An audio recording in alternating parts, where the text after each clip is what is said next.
business.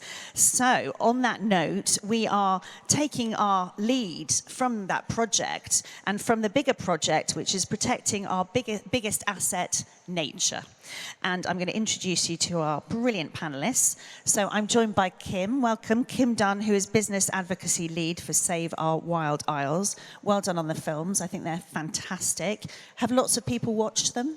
Yeah, we've had a really good response so far. We've had about 300 businesses screen them to their employees. And then we've had, I think it's reached about 45,000 staff members. So we're quite happy with that as a result. Those are good numbers, and there you go. I'm sure you can arrange a screening in your business if you would like to. And then joining Kim, we have Zach. Good morning, Zach. Zach Lewis is National Low Carbon Advisor for the National Trust. You're very welcome. Thank you. Should we just dive straight in? So, Kim, let's come to you first. So we've heard from the film, and we know that nature positive and net zero go hand in hand, essentially. But what does this actually mean? And why are nature-based solutions so fundamental to the way we approach the climate and nature crisis? I mean, really, we're looking for the win-wins here. So this is where we can deal with climate and nature and improve them both at the same time. And nature, as we've seen in the films, is such an important ally in this space. If you take peatlands, for example, they sequester about 3 million tons of carbon in their depleted state. So if we restore them, we're really looking at drawing down carbon. And also, we get massive wins for nature because they're such biodiversity-specific habitats. So by restoring peatlands, we're actually capturing carbon and improving nature. And it's the same for wetlands and flood risks, and looking at how we can deal with the two of them together.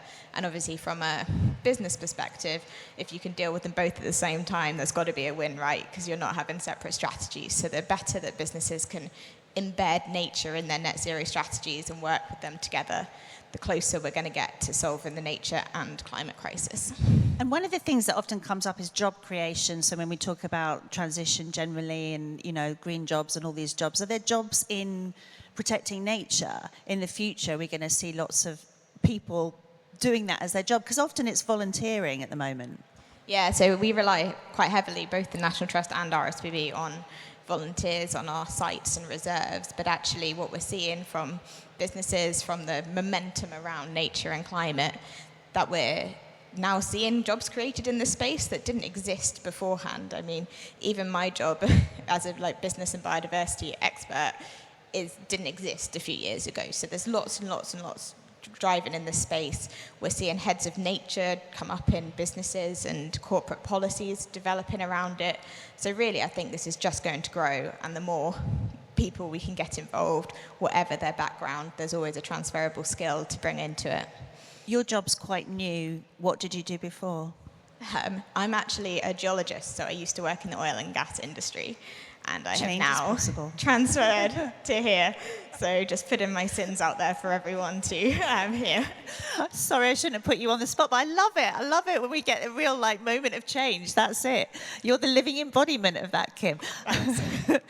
Okay, I'll stop being naughty now. I'll stop throwing in questions about your personal life. Zach, let's come to you. So progress in climate change mitigation has been quite encouraging in the last few years. Well, some people would say, and we've had things like developments in net zero standardization, but we know that there are still these pinch points. So direct investment into nature remains relatively low. Do you see this as changing anytime soon? And how do we sort of need to go about it to overcome barriers? Yeah, I think it's important that you mention the sort of net zero legislation and sort of improvements in standardization of net zero, because I think that's really led the charge for a lot of the things that we're trying to do in nature today. Now, I think carbon is definitely not the only game in town, but it has really spearheaded some of the developments that we've seen in the UK when it comes to articulating metrics and things like that in the carbon sphere, but that's very applicable to the nature side as well. So we've seen some really great developments in things like the Woodland Carbon Code here in the UK, which we use in the National Trust quite extensively to understand the benefits that our new 20 million trees ambition by 2030 might have to new habitats. And I think we've learned a lot about issues to do with permanence and double counting and how you account for things in nature And that's all very transferable to nature-based sort of voluntary markets and things like that. So I think taking those lessons that we've learned from developing carbon markets and bringing those into sort of nature restoration is really critical for us. And it can allow us to sort of skip some of the growing pains that we've seen with carbon markets, which has taken us, probably decades to sort of get to the point where we are now. And I think that is actually allowing us to move a lot faster when it comes to sort of working and restoring nature. But when it comes to the how, like how can we do this kind of stuff? I don't have like a silver bullet answer for anybody here. We're still certainly working on our own solutions in the trust. But there's a few things that I've been really encouraged about. I've really been encouraged by some of the discussions recently in the last few months about the notion of contribution claims. It's a bit of a technical jargon for those of you who don't know about them, as opposed to sort of quid pro quo crediting schemes and compensation claims. If you don't know about this, I think the Science Based Targets Initiative has put together a really good report called the Beyond Value Chain Mitigation Report. Have a read of that. I think it's really encouraging. But I think it articulates how we can work together as a group of ENGOs and businesses to funnel money and sort of fill that finance gap to restore nature in the UK and worldwide, really. Just for those of us who are too lazy to go and read the report, asking for a friend, could you just quickly give us a very quick explainer of what a contribution clean is? Because I thought it was a litter pick. Oh, no, it's a really, so of course we've been talking for the last 10 years, 20 years about how we can sort of exchange cash from the private sector for crediting in carbon or biodiversity net gain or flood risk attenuation or whatever. And what the Science Based Targets Initiative has realized is that has created a bit of a stiffness in the sort of ecosystem services marketplace, where people are afraid of greenwashing, people are afraid of doing the wrong thing, we're afraid of having the right verified claims, and we're also afraid of things like predatory delay, stopping businesses from reducing their impacts by purchasing, offsets in some sort of way. This contribution claims concept is actually more about how can businesses recognize the desperate need, to sort of from a hierarchy perspective, reduce their impacts on the environment from a nature and carbon perspective, while also ensuring that they're contributing the right amount to fill that finance gap when it comes to climate and nature crisis. Okay, thank you very much. That's very interesting stuff. Okay, so Kim, there seems to be a lot of momentum building for climate and nature from businesses, and both RSPB and the National Trust, you're both doing so much in this space. And collaboration is key. It's also obviously one of the themes of Reset Connect, right? How can businesses, governments, and NGOs work together in this space more? Yeah, I mean, that's a really good question. And I think what we're seeing, as Zach was just saying, there's a lot of interest, and particularly around the carbon space as well. So there's a lot of interest coming to us in terms of restoring nature for that sort of kind of project in the carbon space. What we are seeing is some amazing projects as well with companies that work in partnerships with the 3 organisations as part of the Save Our Wild Hours films. We work with a whole range of different industries and start to look at how we can, for example, restore old quarries for nature and bring wetlands back into the areas that have been drained. We're looking at how businesses can improve their supply chains and actually ask the right questions. So we have a stand that you can go and have a look at, but we've recently released a tool called Nature's Workforce, which talks about how every employee can start to look at the decision-making processes within their role in your influence to bring nature into the decision-making process. But I think what we really need to recognise in this space is that this is not a one-size-fits-all approach. Every business has a slightly different supply chain, slightly different approach. So, working with the experts, our charities, with all the other ENGOs and experts out there, lots of them in that room today, we can build those bespoke and make sure that we're actually getting the right models in the right place. And, we often hear right tree, right place, but actually it's broader than that. It's the right habitat, right species, right protection in the right space for nature. So really it's just encouraging that collaboration, because we've been working in this space for hundreds of years. I think RSPB has been around for quite a while, and National Trust possibly longer. So I think, we've really worked in this space, and we're looking for those collaborations to come forward. And there is so much we can do. There is so much scope for restoration, for partnerships, for people engagement, for looking at how we work with government regulations and start to do the advocacy piece around this too. So there's huge amounts of potential for collaboration. Yeah, very good. Zach?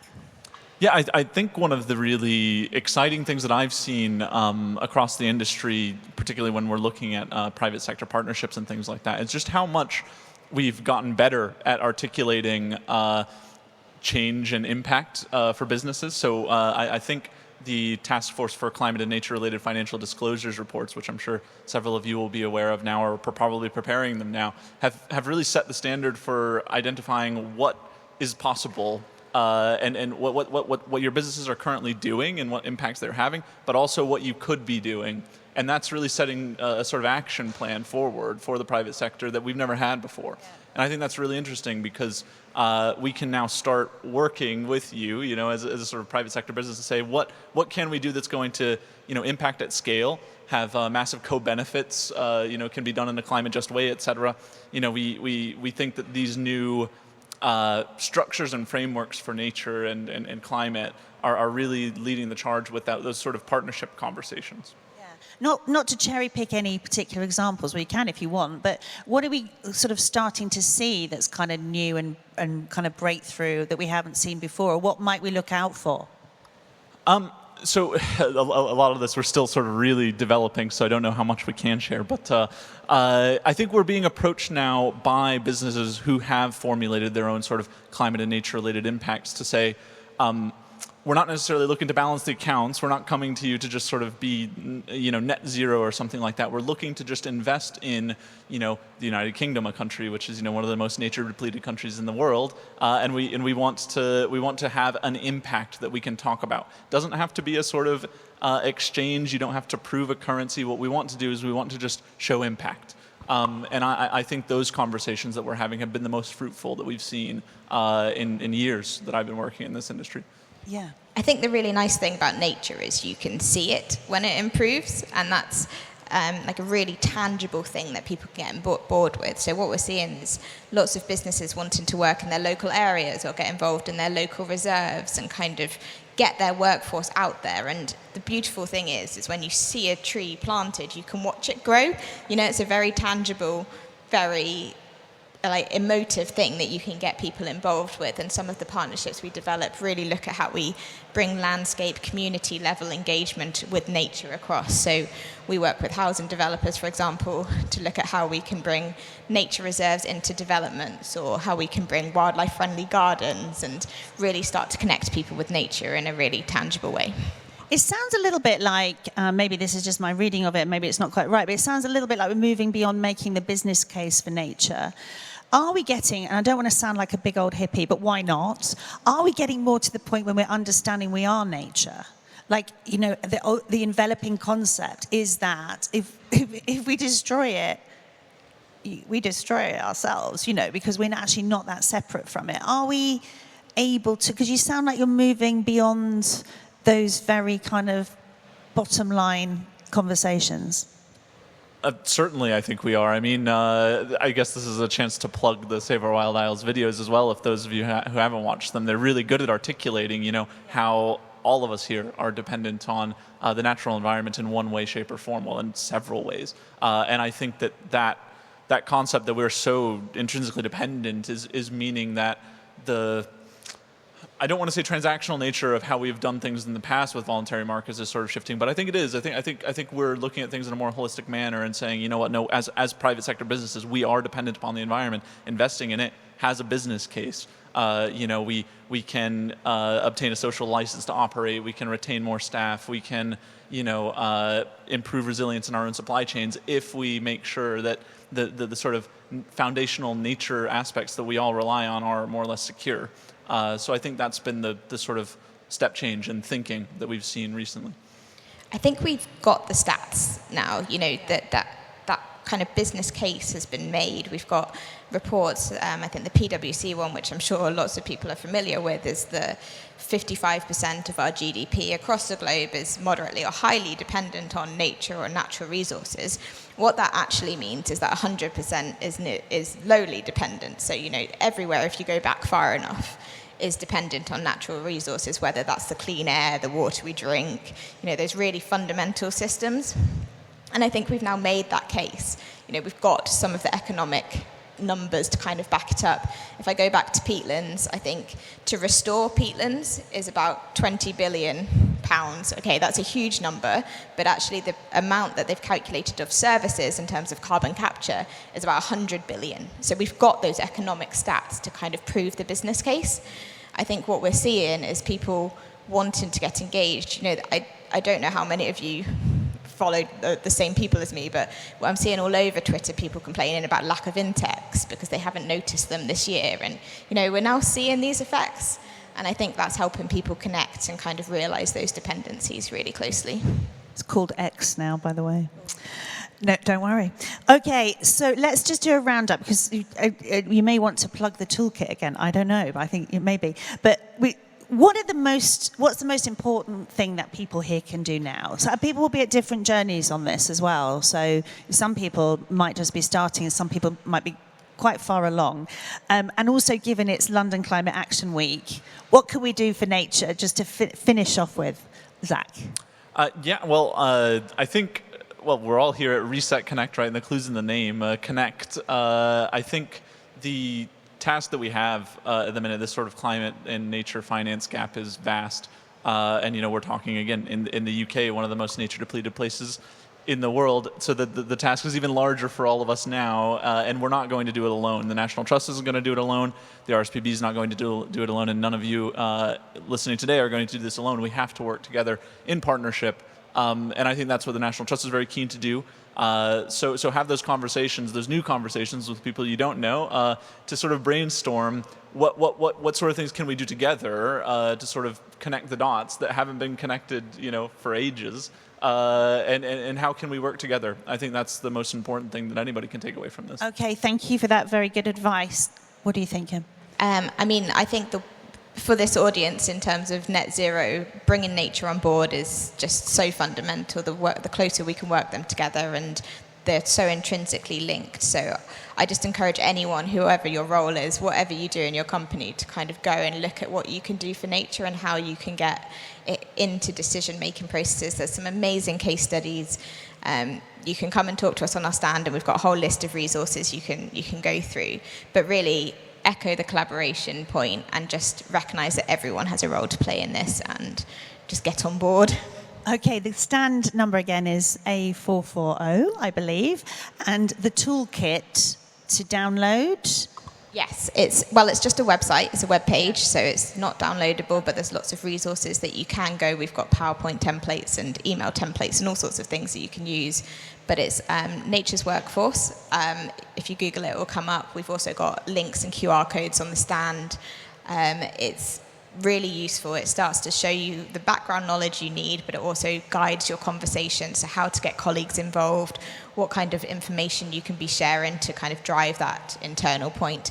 And it really it's aimed at anyone, whoever you are, whatever your role, just to get started in the nature conversation. So I really hope it's useful. But yes, Nature's Workforce, have a look at it and let us know if you use it.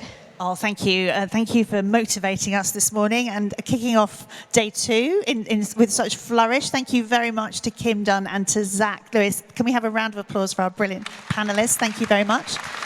You are free to go. Thank you so much. Thank you. Especially to Kim, who stepped in at the last minute. You absolutely brilliant. Thank you very much. Thanks, everyone. Okay.